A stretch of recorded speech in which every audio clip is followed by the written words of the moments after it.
Hebreus 11, de 1 a 4, sobre o tema nessa manhã: o espiritual é da fé. Quando falo aqui o espiritual, exatamente me refiro àquele que decide, ou que decidiu, que a sua vida pertence ao Senhor. Nós podemos fazer isso. Quando o nome Jesus, ou o conhecimento de Jesus é compartilhado, ocorre na vida da pessoa que recebe o compartilhamento do nome ou da mensagem do Evangelho, a liberação para que aquela pessoa possa tomar uma decisão. E uma vez decidido, então ele se torna espiritual, pois o Espírito Santo entra na sua vida. Abre-se a porta para o mundo espiritual, que é o mais real, e passamos a viver segundo Deus. Veja você que o espiritual é a gênese do natural. Acabamos de ler aqui em Hebreus 11:3, a palavra de Deus dizendo: pela fé entendemos que os mundos pela palavra de Deus foram criados, de maneira que aquilo que se vê não foi feito do que é aparente, ou seja, do sobrenatural. As leis naturais também explicam que o espiritual é a gênese do natural. A lei da física já diz que nada maior pode advir de algo menor. Então, se o mundo, ou seja, o universo, como existe, é tão grandioso, isso porque a gênese dele é maior. E a gênese é o mundo espiritual, é o próprio Deus, o Senhor Deus, que definiu a vida no mundo físico. Definiu, quer dizer, ele deu seu formato. O escritor aos Hebreus fala aqui em mundos, quer dizer universos, galáxias e tudo mais. Mas ainda fala que a vida espiritual também é uma vida de sacrifício. Agora, para viver no espiritual, o natural tem que ser negado. Mas como que é isso, pastor? Quer dizer que nós não vamos mais compartilhar nada do que natural? Não, porque nós acabamos de ver aqui pela palavra que o sobrenatural abarca o natural. Só que, quando vivemos somente para o natural, nós estamos cegos para o mundo espiritual. E essa cegueira espiritual que o pecado produz em nós evita com que tenhamos condição de ter relacionamento com Deus de todas as coisas, que é Deus tanto do sobrenatural quanto do natural. E aí precisamos aprender com o testemunho de alguns homens. A palavra de Deus fala que, pois pela fé os antigos obtiveram bom testemunho. Hebreus 11:2. Por meio da fé. A fé é que move, é o combustível que move o nosso conviver, ou a nossa convivência com o mundo sobrenatural. Veja bem, os antigos obtiveram bom testemunho. Esse bom testemunho aqui, a expressão quer dizer aprovação do Deus do sobrenatural. Portanto, para uma vida que vive o espiritual, que é da fé, tem que se entender o sacrifício. E o maior sacrifício é o que alcança a graça de Deus, a aprovação de Deus. Olha o que diz Hebreus 11:3. Pela fé entendemos que o universo foi formado pela palavra de Deus, de maneira que o visível vê existir das coisas que não aparecem. E aí vem o 4. Pela fé falando da galeria dos heróis da fé, o primeiro deles, Abel ofereceu a Deus mais excelente sacrifício do que Caim. O sacrifício precisa ser de excelência.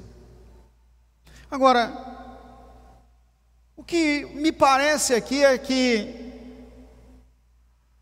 há ou havia, e até hoje ainda, muitos entendem que é preciso haver uma competição. Por isso que acham que Caim e Abel se degladiavam para ver quem apresentava melhor sacrifício a Deus, e não era isso. Deus precisava de Caim, que ele viesse oferecer a Deus a sua primazia, ou sua primícia.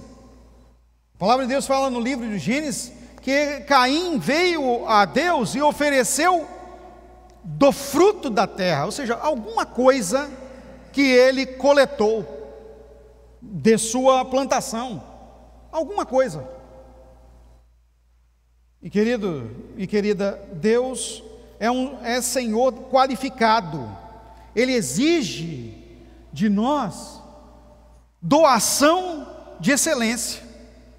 E a mais excelente doação que nós podemos dar ao Senhor, mais valioso bem que Deus deu-nos para administrar, se chama a sua vida.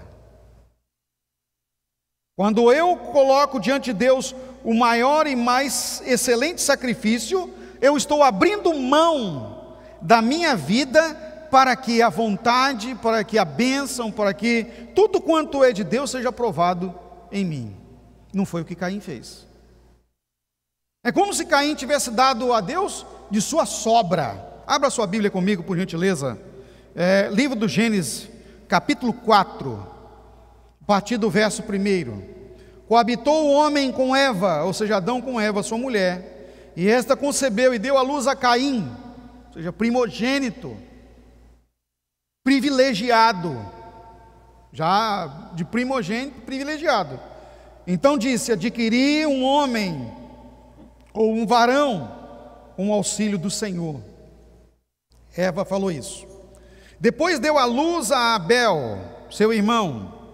Abel foi pastor de ovelhas e Caim lavrador. Aconteceu que no fim de uns tempos,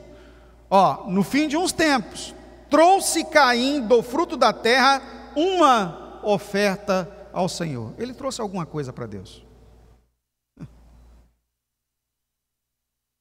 E excelência não é alguma coisa. Excelência é o melhor dos melhores.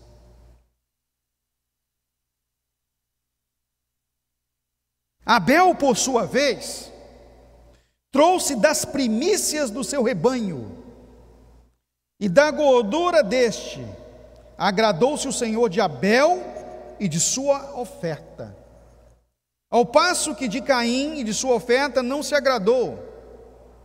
Irou-se, pois, sobremaneira Caim, e decaiu-lhe o semblante.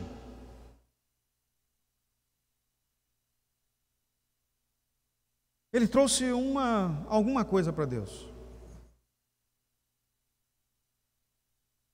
Queridos, o nosso Deus é um Deus exigente, porque Ele é a gênese do sobrenatural. Quando fala da anunciação de Cristo, o livro do profeta Isaías, que é considerado o evangelho do Antigo Testamento, falando acerca do nome do Senhor, disse: o seu nome será maravilhoso, conselheiro, Deus forte, Pai da eternidade e príncipe da paz. Analise cada faceta do nome, pois o nome na palavra de Deus significa ou significava para aquele povo da antiguidade o caráter daquele que era nomeado. E aqui diz Pai da eternidade, ou seja, aquele que gerou o sobrenatural. Meu Deus, o nosso Deus é a Gênese, Ele gerou o sobrenatural. Já exemplificamos que nada menor pode gerar algo maior, e se Ele gerou o sobrenatural, Ele é maior que o sobrenatural, Ele é Senhor. E a sua própria palavra diz que Ele não tem princípio nem fim, Ele é alfa e ômega, diz o livro do Apocalipse, princípio e fim, Ele é a gênese de si mesmo. Nele foram geradas todas as coisas. Então o sacrifício é o que alcança a graça divina. Nós precisamos decidir, quando formos adorar a Deus, privar pela excelência. É a primícia, o mais importante, o primeiro de tudo. Tudo nas Escrituras versa da nossa adoração ao Senhor como primícia. Se somos espirituais e da fé, a primícia é a parte que nos cabe para adorar o Senhor. Não foi o caso de Caim. Hoje nós podemos escolher qual o testemunho antigo que deve marcar a nossa trajetória. Do primeiro citado na galeria dos heróis da fé de Hebreus 11, Abel, ou vamos ficar com exemplos mundanos? O caso de Caim, o que comandou a sua adoração não foi a honra a Deus, mas foi a graça e o agradar, o conceber o melhor para o seu egoísmo. Ele sabia que não podia deixar de adorar a Deus, mas ele foi dar a Deus aquilo que sobrou depois de ter adorado a si mesmo, depois de ter servido a si mesmo, depois de ter usufruído da bênção que Deus lhe deu, que foi o fruto da terra. Então ele primeiro se abastou para depois adorar.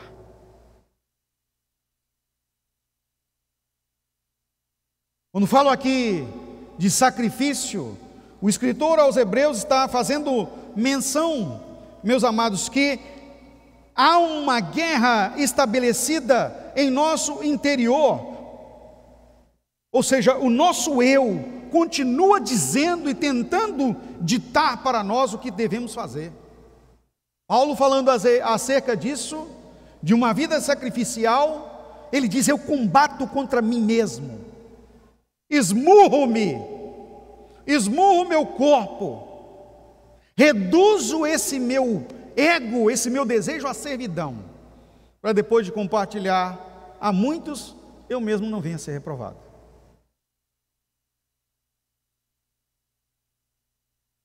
O lamentável é que a mensagem continua sendo ainda compartilhada. A vida sobrenatural é continuamente testemunhal. Acabamos de ler aqui no verso 4 que diz assim, olha: pelo qual obteve testemunho de ser justo, falando de Abel,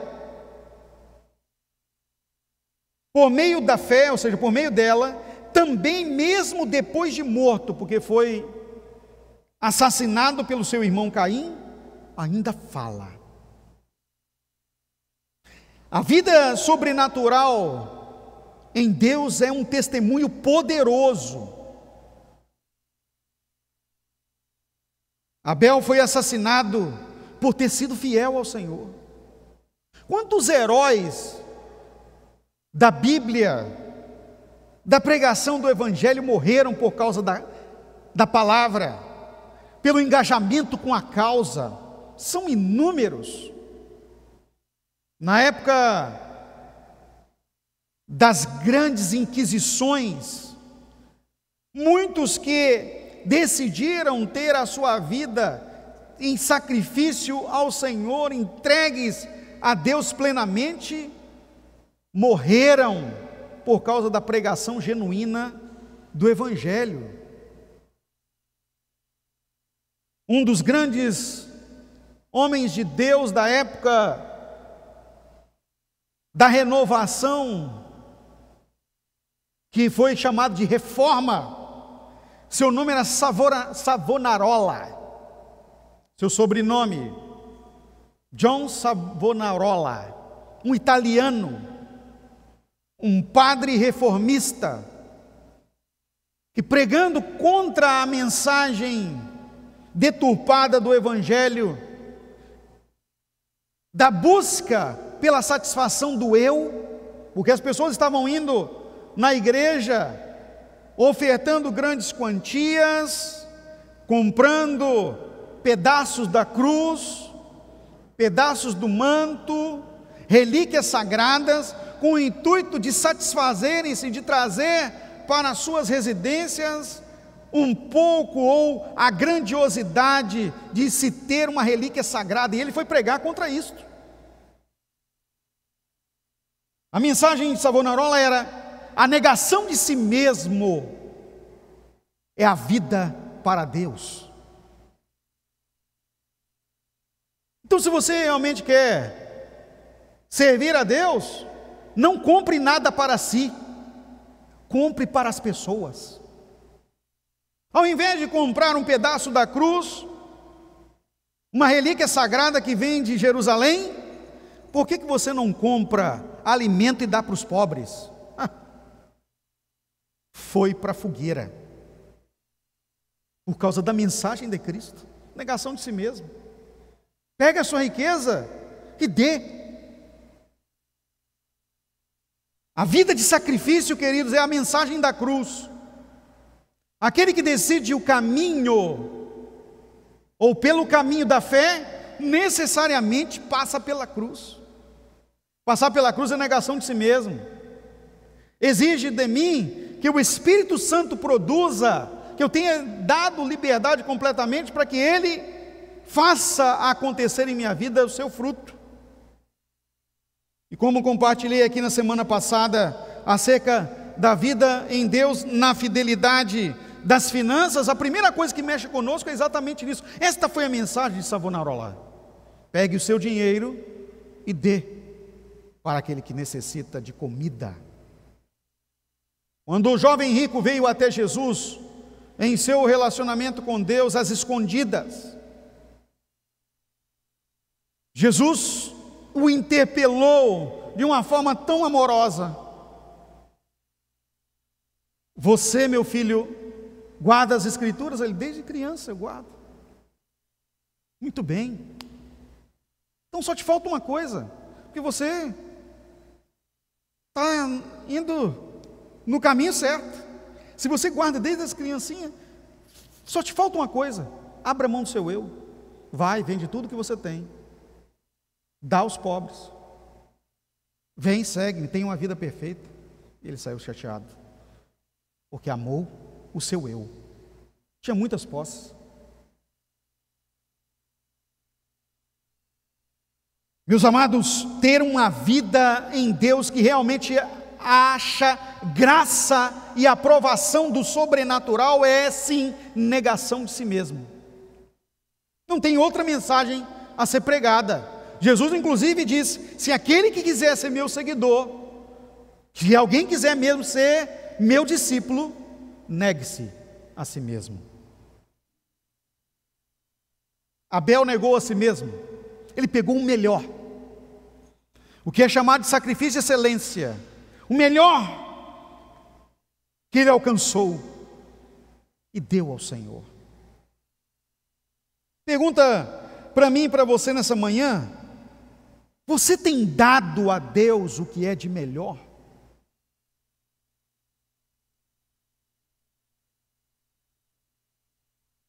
O testemunho de dar a Deus o que é de melhor marca a nossa trajetória. A palavra de Deus fala aqui que mesmo depois de morto, porque Abel foi morto inocentemente, não tinha ele desagradado a Caim, não tinha desacatado seu irmão, não tinha desonrado, ao contrário, ele honrou o Senhor, serviu a Deus e foi morto.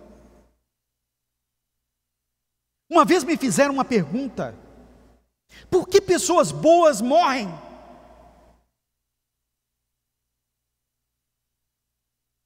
Não deveria Deus ter matado Caim antes que matasse Abel? Por que Deus permitiu que Abel morresse? É possível que você já tenha passado por um tipo de questionamento como este. Por que pessoas boas morrem, pessoas boas rapidamente se esvaem e ficam as ruins? A palavra de Deus, inclusive, fala acerca do recolhimento ou da morte dos justos, que agrada a Deus a morte dos justos. É paradoxal entendermos isso, porque sabe, o nosso egoísmo vai dizer, não, era para os bons ficarem aí, sabe por quê? Quando nos relacionamos com aquelas pessoas que dão a nós o que nós queremos é muito bom. Mais uma vez, até querer a continuidade da vida das pessoas boas na terra é um egoísmo nosso.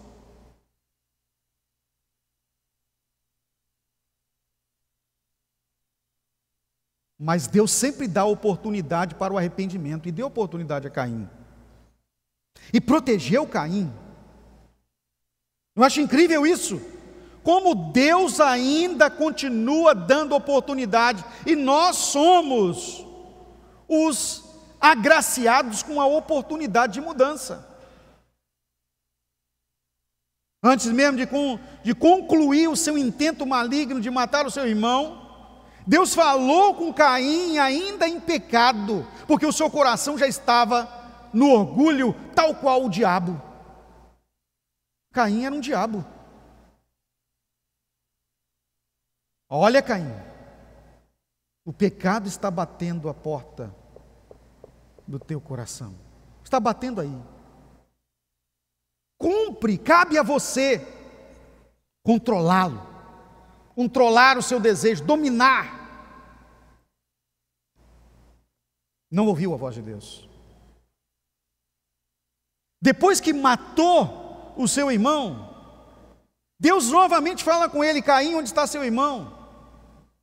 O sangue dele clama da terra a mim.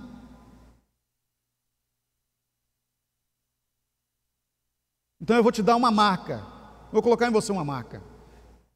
Ninguém pode te matar.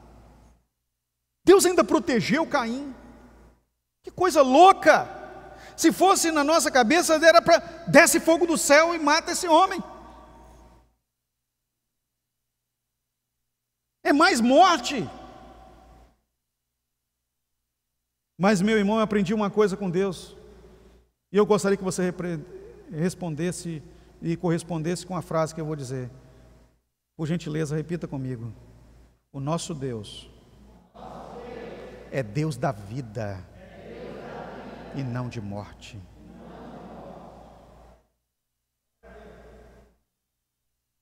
O recolhimento do justo não é morte, é continuação da vida eterna. Logo após o desaparecimento de Caim da presença de Deus, pois ele decidiu sair da presença de Deus, foi morar em Od. Ele saiu da presença de Deus. Não quis ele, mesmo marcado, continuar sob o comando de Deus, foi viver a vida de si, ou para si mesmo. Nasceu-lhe a Adão um outro filho chamado Sete. Começou a invocar o nome do Senhor como se devia. Como Deus havia estabelecido a Adão, não havia mais, não acontecia os sacrifícios dos animais. Voltou-se a invocar o nome do Senhor pelos perdão dos pecados.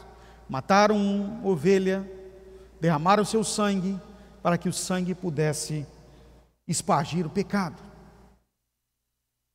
Um homem de sua descendência apareceu, Noé. A Bíblia fala que Noé andou com Deus, é um dos heróis da galeria dos heróis da fé, andou com Deus e Deus para si o tomou. Ou seja, Deus teve tanto prazer na vida de Noé, como acabei de partilhar, tanta graça na vida de Abel, que não podia deixá-los por aqui. A vida sobrenatural continuamente é um testemunho. Quando vivemos dessa forma, dando para Deus a excelência, andando com Ele, as nossas atitudes, os nossos relacionamentos, a forma como vivemos em Deus, fala muito mais do que as palavras. Voltando para Hebreus 11, verso 4. Olha o que a palavra de Deus diz. Pela fé, Abel ofereceu a Deus mais excelente sacrifício do que Caim, pelo qual obteve testemunho de ser justo. O sacrifício de excelência produz o testemunho da justificação.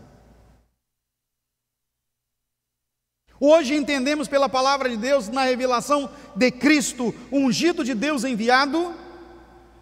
A palavra de Deus fala que nós somos justificados pela fé, e uma vez, não é, Paulo pregando sobre isso, uma vez justificados pela fé, nós somos pacificados em nosso relacionamento com Deus, temos paz com Deus, por meio do seu Espírito.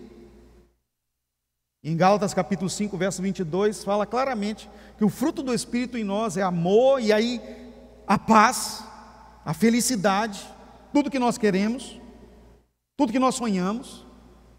Nós temos essa pacificação com Deus. Posso dizer que a sua vida, a minha vida, quando ela é dada em sacrifício ao Senhor, a excelência, ela é cultuada em nós, a paz de Deus abarca tudo que somos e tudo que temos. Paz no lar, paz nos negócios, sucesso, paz na vida, tudo acontece. Não é porque tudo vai bem na visão humana, é porque tudo está dirigido pelo Senhor do mundo sobrenatural. É essa a diferença de entendimento e de visão. É essa visão no Espírito que nós precisamos. Não é porque tudo aparentemente vai bem no mundo físico, é porque o Senhor do sobrenatural está dirigindo os nossos passos. Quando eu olho para o acontecimento com Abel, Deus não falou nada com ele.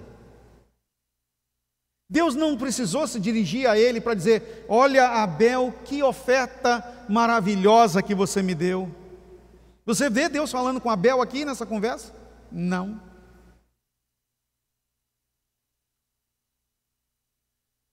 Abel não recebe uma palavra vinda de Deus, um terremoto, um cataclisma, um trovão, nada. A Bíblia só fala que Deus se agradou. Repita comigo para a gente finalizar essa palavra. A grande aprovação do sacrifício de excelência é o silêncio da paz de Deus em nossa vida. Aleluia. Que lindo isso! Ao contrário, Deus foi falar com o que estava reprovado. Abel aprovado, Caim reprovado. Caim, você está em pecado. Toma cuidado.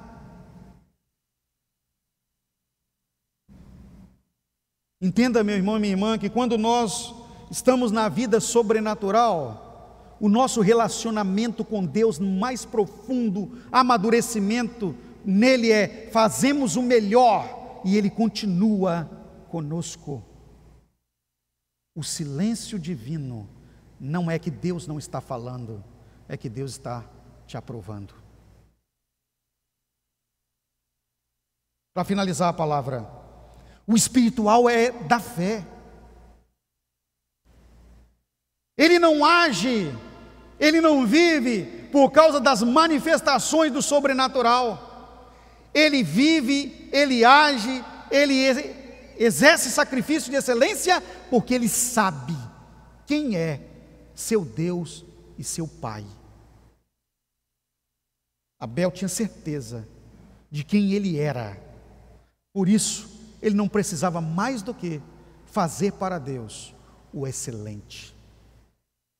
Não tinha ele crise de identidade, e deveria ter, e poderia até ter, porque ele era filho de Adão que se rebelou contra Deus. Ele tinha exemplo negativo. Ele tinha exemplo de um pai rebelde. Ele tinha um exemplo de uma família que escolheu largar a Deus, de uma família que foi expulsa do paraíso. Mas ele decidiu pela excelência. E quando decidiu pela excelência, não ouviu nenhum aplauso de Deus, nada. Não ouviu nem o ar do mundo espiritual a seu favor. O que ele recebeu em troca foi ser assassinado por ser fiel a Deus. Mas Deus, para si, o recebeu. Entenda que o espiritual, o que é da fé, não aguarda aplausos, ele espera somente a aprovação de Deus, e a aprovação vem no silêncio. Se você aguarda aplauso, se você aguarda honra, se você aguarda a aprovação deste mundo, você está no lugar errado quando se chama igreja, pois no reino de Deus, o que nós temos é apenas os braços do Pai, e é isso que nos basta. Quando Paulo foi questionado e questionou o Senhor acerca da sua vida de sacrifício, ele disse: Senhor, eu estou com um espinho na carne, eu preciso da tua ajuda para me aliviar. Deus disse: a minha graça te basta. Ou seja, Deus foi silente, não o curou.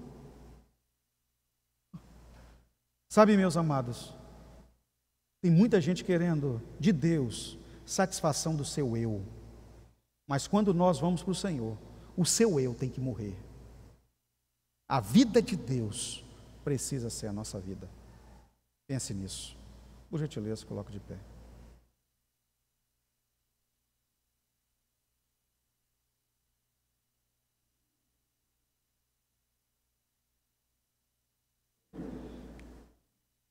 A vida do espiritual é apenas produzir para Deus e somente para o Senhor a excelência. Coloque a mão no seu peito e deixe o Espírito Santo falar com você. Como está a sua vida em relação à excelência, à causa de Deus? Oremos.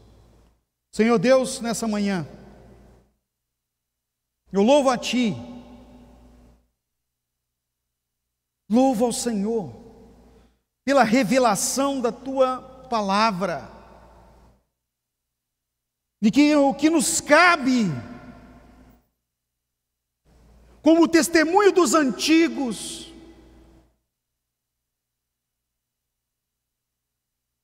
não são os aplausos daqui, mas é a aprovação do trono. Obrigado, Senhor, porque apesar de nós, o Senhor ainda continua recebendo o que podemos fazer de melhor. Nos ajuda nisso, Senhor, e não nos deixe cair desta posição. Aqui nessa manhã, nós temos a oportunidade, Senhor, de nos aprofundar nessa reflexão, mudar trajetória. Aqui é ambiente, Senhor, de arrependimento, de decisão pela mudança. Nos socorra, nos ajude. Não estamos em busca de aplauso, nós estamos em busca do testemunho do trono. O testemunho do trono, Senhor, é que nos interessa,